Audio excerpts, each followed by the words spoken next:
तो हमें डेपुटेशन की क्या क्या अपॉर्चुनिटीज़ मिलती हैं, तो उसी के बारे में इस वीडियो में बात करेंगे। आप पूरा वीडियो देखोगे तो आपके सारे डाउट क्लियर हो जाएंगे।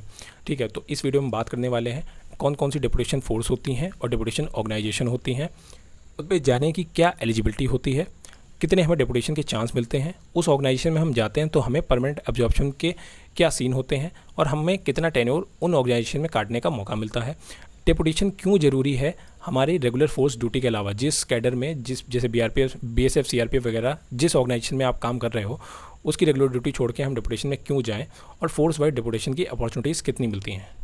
आप ये वीडियो देखोगे तो आपको सीएपीएफ जब सीपीएसआई का प्रेफरेंस फॉर्म होगा आपको उसमें भरने में थोड़ा सा और ज़्यादा क्लैरिटी होगी। तो डेपुटेशन को दो कैटेगरी में डिवाइड किया जाता है, ऐसी फोर्सेस जो प्योरली डेपुटेशनल बेस्ड है और ऐसी मिक्स डेपुटेशन ऑर्गेनाइजेशन। तो एनएसजी, एसपीजी, एनडीआरएफ ये प्योरली डेपुटेशन बेस्ड फोर्स हैं। इनमें सिर्फ और सिर्फ डेपुटेशन से लोग जाते हैं, इनका कोई अलग से रिक्रूटमेंट प्रोसेस नहीं होता है। तो एनएसजी में अगर आप डेपुटेशन में जाते हो सीएपीएफ के थ्रू तो आपको SRG, special rangers group, special composite group, इसमें सर्व करने का मौका मिलता है, जिसमें आप 11, 12, 13 एसआरजी का पार्ट होते हो। 11 एसआरजी जो है वो काउंटर टेररिज्म ऑपरेशन से डील करती है और 12 और 13 एसआरजी जो है वीवीआईपी सिक्योरिटी से डील करती है। And same to same goes on SCG जो कि 11 एसआरजी की तरह ही काम करती है। बात करें आप रहते कहाँ पर हो, तो एनएसजी का ट्रेनिंग सेंटर मानेसर जो कि हरियाणा में है। उसके अलावा दूसरी सिटीज़ जैसे दिल्ली, बॉम्बे, चेन्नई, कोलकाता, हैदराबाद, गांधीनगर, मोस्टली आप इन्हीं सिटीज़ में ही रहते हो। कहीं पर कोई थ्रेट होता है तो आप उसको ख़त्म करके आप वापस इन्हीं सिटीज़ में फिर से आ जाते हो। बात करें एसपीजी की, तो एसपीजी का प्राइम रोल है प्राइम मिनिस्टर की सिक्योरिटी देखना। पहले इसका मैंडेट था कि उनकी फैमिली की भी सिक्योरिटी देखना, बट अब वो मैंडेट जो है वो कैंसिल कर दिया गया है, अब सिर्फ पीएम सिक्योरिटी तक ही सीमित है। तो आप जो है एसपीजी में जाते हो तो केवल न्यू दिल्ली में रहते हो, और एसपीजी में जाने के बाद आप जो है वो जहाँ जहाँ प्राइम मिनिस्टर जाते हैं उनके साथ साथ वहाँ उनका सिक्योरिटी प्रोटोकॉल फॉलो करवाते हुए जाते हो। ठीक है, तो काफ़ी ज़्यादा एक्सपीरियंस मिलता है आपको एसजी में, एसपीजी में। एनडीआरएफ में जाने के लिए आपने आपकी बेसिक ट्रेनिंग जो होती है उसमें स्विमिंग जो है वो क्वालिफाई की होनी चाहिए। ये इसलिए बाई बेसिक ट्रेनिंग में आने से पहले आपका स्विमिंग जो है वो सीख के आना, ठीक है, जिसको एनडीआरएफ में जाने का मौका चाहिए। तो एनडीआरएफ की बटालियन जो है इन सिटीज़ में है और आप एनडीआरएफ में जाते हो तो इन्हीं सिटीज़ में आप रहते हो। जहाँ भी नेचुरल कोई भी डिजास्टर या कैलेमिटी आती है आप वहाँ पर जाते हो, उसको सॉल्व करते हो, वापस इन्हीं लोकेशन में एनडीआरएफ की बटालियन में वापस आ जाते हो। कुछ ऐसी लोकेशन है, हाईली सेंसिटिव लोकेशन है, जहां आप आर्मी के ऑपरेशन कंट्रोल के अंडर काम करते हो, मतलब आपके ऊपर जो कमांड होती है वो आर्मी की होती है। ऐसी सीएपीएफ की कौन कौन सी फोर्सेस हैं, जैसे बीएसएफ, आसाम राइफल्स, सीआरपीएफ, ऐसी कुछ फोर्सेस हैं जिनमें आप जाते हो तो आप आर्मी ऑप्स कंट्रोल के अंडर काम करते हो। मिक्स डेपुटेशन ऑर्गेनाइजेशन की बात करें तो इनमें हो गई CBI, IB, NIA, raw, ED, narcotics control board, NTRO, bureau of police research and development, state police की आर्म्ड बटालियन। कोई पूछ रहा था स्टेट पुलिस में जाने का मौका मिलता है, बिल्कुल मिलता है, उनकी आर्म्ड बटालियन में जाने का मौका मिलता है। कुछ ऐसी मिनिस्ट्रीज़ हैं जिनकी आप सिक्योरिटी के लिए जाते हो, ठीक है, विजिलेंस डिपार्टमेंट में आपका डेपुटेशन हो जाता है, और उसके अलावा काफ़ी दूसरे डिपार्टमेंट या ऑर्गेनाइजेशन जो कि कहीं ना कहीं पुलिसिंग, इंटेलिजेंस या नेशनल सिक्योरिटी से डील कर रहे हैं, वहाँ पर भी आप डेपुटेशन में जाते हो।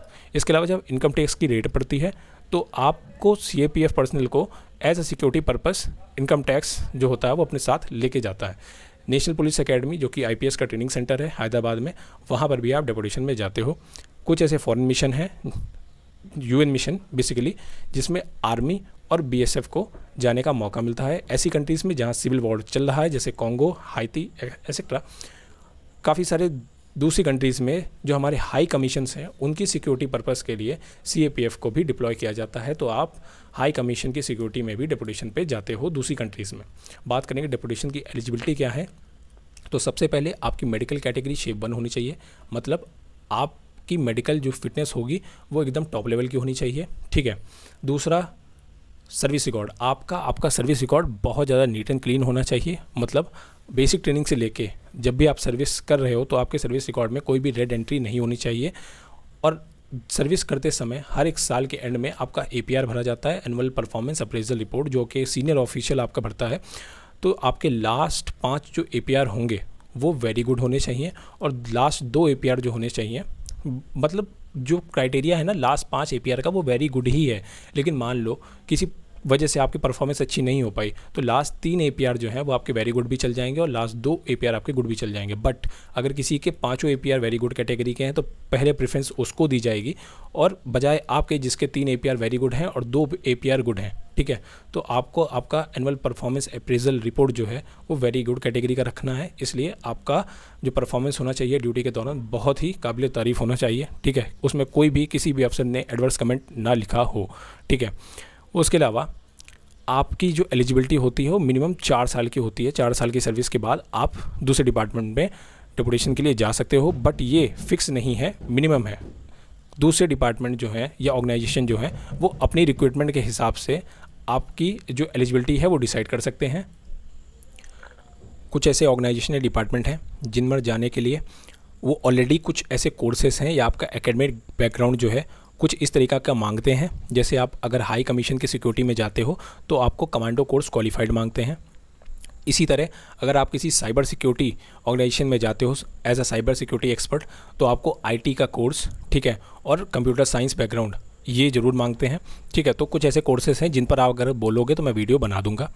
उसके अलावा कुछ बहुत सारे ऐसे डेपुटेशनल पैरामीटर्स हैं जो कि भारतीय सरकार या भारतीय गृह मंत्रालय द्वारा रखे जाते हैं। अगर आप उन मापदंडों को पूरा करते हो तो आप पक्का डेपुटेशन में जा सकते हो। इसके अलावा आपके सीनियर ऑफिसर और कलीग के साथ रिलेशन जो है बहुत अच्छी होनी चाहिए। ख़राब रिलेशन होगी तो अगर आप नाम आगे भेजोगे तो आपका नाम कैंसिल हो जाएगा और दूसरे का जिसकी रिलेशन अच्छी होगी उसका नाम पहले आगे जाएगा, इसलिए। और आप as a subordinate officer, sub inspector या जूनियर कमीशन ऑफिसर, आपके पास काफ़ी सारे डेपुटेशन की अपॉर्चुनिटीज़ होती हैं इन कंपैरिजन टू ऑफिसर जो भी गेजेटेड ऑफिसर्स होते हैं, क्योंकि उनके ऊपर अपने पेरेंट कैडर में रिस्पॉन्सिबिलिटीज़ बहुत ज़्यादा होती है, इसलिए SI के पास डेपुटेशन की बहुत ज़्यादा चांसेस होते हैं। डेपुटेशन के बात करें कि आपको कितना डेपुटेशन मिलता है तो मैक्सिमम 3 बार आपको डेपुटेशन जाने का मौका मिलता है, ठीक है, और मिनिमम 1 बार भी जाने का मौका मिलता है। इसी के बीच में आपकी जो है सर्विस जो है वो ख़त्म हो जाती है। 3 डेपुटेशन जाओगे तो आपकी सर्विस ख़त्म हो जाएगी।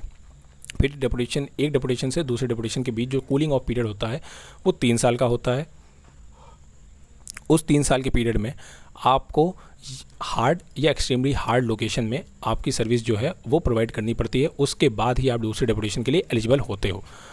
कूलिंग ऑफ पीरियड जो है वो फिक्स नहीं होता, हो सकता है ये आगे भी बढ़ा दिया जाए, ये वेरी करता है आपकी पेरेंट जो कैडर है ऑर्गेनाइजेशन उसके द्वारा, ठीक है। अगर आप NSG या SPG में डेपुटेशन पर गए हो तो उसके बाद आपका कूलिंग ऑफ पीरियड जो है वो 5 साल का होता है, और दूसरे डिपार्टमेंट में आप डेपुटेशन पर गए हो तो minimum period cooling of period जो होता है वो 3 साल का होता है। आप NSG और SPG में दोबारा डेपुटेशन पर नहीं जा सकते। परमानेंट एब्जॉर्प्शन के रूल पर बात करें तो ये डिपेंड करता है कि आप जिस ऑर्गेनाइजेशन में डेपुटेशन पर गए हो तो वहाँ पर आपकी प्रोफिशिएंसी कैसी रही, आपने कितना अच्छा काम किया। अगर आपने अच्छा काम किया होगा तो जाहिर सी बात है वहाँ पर जो सीनियर ऑफिसर होंगे वो रिकमेंड करेंगे कि हम इस बंदे को परमानेंटली अपने पास रखना चाहते हैं। तो इसके लिए आपके पेरेंट कैडर से जो है वो NOC मांगेंगे, नॉन ऑब्जेक्शन सर्टिफिकेट। तो आपके पेरेंट कैडर्स को NOC प्रोवाइड करनी पड़ेगी। तो इसलिए अच्छे रिलेशन आपके सीनियर ऑफिसर के साथ होने चाहिए, अदरवाइज़ आपको NOC नहीं मिलेगी और आप अपने पेरेंट कैडर में वापस आ जाओगे। इसीलिए third point, relations with senior officer जो कि बहुत अच्छे होने चाहिए। और ये पॉइंट भी है कि अगर आप जिस ऑर्गेनाइजेशन में जाते हो डेपुटेशन के लिए वहाँ अगर शॉर्टेज ऑफ मैन पावर है, मतलब उन्होंने डायरेक्ट रिक्रूटमेंट नहीं कर रखा है IB, NIA, रॉ जैसे, तो अगर आप वहाँ डायरेक्ट रिक्रूटमेंट नहीं किया है, शॉर्टेज ऑफ मैन पावर है, तो आपको परमानेंट एब्जॉर्प्शन का चांस मिलता है। और पाँचवा रूल जो है वो आपकी एज लिमिट, वो एज लिमिट जो है वो आपकी मैच होनी चाहिए परमानेंट एब्जॉर्प्शन के रूल पर, ठीक है। बात करते हैं डेपुटेशन टेन्योर की। तो डेपुटेशन जो टेन्योर होता है वो 5 से 6 साल का होता है, ठीक है, डेपुटेशनल फोर्सेस में SPG, NSG, NDRF। और दूसरे डेपुटेशन ऑर्गेनाइजेशन में जो डेपुटेशन टेन्योर होता है वो 3 से 5 साल का होता है, जो कि बढ़ाया भी जा सकता है। यहाँ भी बढ़ाया जा सकता है, 1 साल का एक्सटेंडेबल और है, बट इसके बाद आपका वापस पेरेंट कैडर में भेज दिया जाता है। लेकिन यहाँ जो है वो आपको परमानेंट एब्जॉर्प्शन का चांस मिलता है अगर आपके रिलेशन अच्छे हैं तो, ठीक है। तो आई होप ये पॉइंट आपको क्लियर हो गए होंगे। बात करेंगे नेक्स्ट टॉपिक पर। तो डेपुटेशन क्यों ज़रूरी है और why not regular force duty. तो भाई एक तो प्राइम रीज़न ये हो गया कि आप जब डेपुटेशन में जाते हो तो आपकी सैलरी जो है वो बढ़ जाती है, क्योंकि आपको डेपुटेशन अलाउंस मिलता है। जैसे अगर आप SPG में जाते हो तो जितनी आपकी सैलरी है ना उसका 50% आपको और मिलता है, या अगर आप NSG में डेपुटेशन पे जाते हो तो जितना आपकी बेसिक पे और ग्रॉस पे जो बनती है ना उसका 25% आपको एक्स्ट्रा मिलता है एज डेपुटेशन अलाउंस। तो एक तो आपकी सैलरी हो गई जिसमें इंक्रीमेंट होता है, इसलिए आप डेपुटेशन में जाते हो। उसके बाद जब डेपुटेशन में जाते हो तो आपकी फैमिली लाइफ जो है अच्छी हो जाती है, आप सिविल लाइफ एंजॉय करने लगते हो। आप जिस डिपार्टमेंट डेपुटेशन में जाते हो वहाँ पर आप फैमिली रख सकते हो और सिविल लाइफ एंजॉय करते हो, इसलिए आप बंदे डेपुटेशन को और ज़्यादा प्रेफर करते हैं। आप जब डेपुटेशन पर जाते हो तो आपको नए नए तरह के एक्सपीरियंस मिलते हैं, आपके नए नए तरह के कॉन्टैक्ट बनते हैं और आपको नई तरह की अपॉर्चुनिटीज़ मिलती हैं, ठीक है, जिनको आपने अगर अच्छे से अवेल किया तो आपके करियर में काफ़ी ज़्यादा ग्रोथ होती है, ठीक है। और आपको आपकी रेगुलर जो फोर्स ड्यूटी है ना, उससे एक चेंज मिल जाता है, ठीक है। यहाँ पर रह के आप वही परमानेंट ड्यूटी करते हो, लेकिन जब आप दूसरी ऑर्गेनाइजेशन में डेपुटेशन में जाते हो तो आपको एम्पल अमाउंट ऑफ अपॉर्चुनिटीज़ मिलती हैं, ठीक है।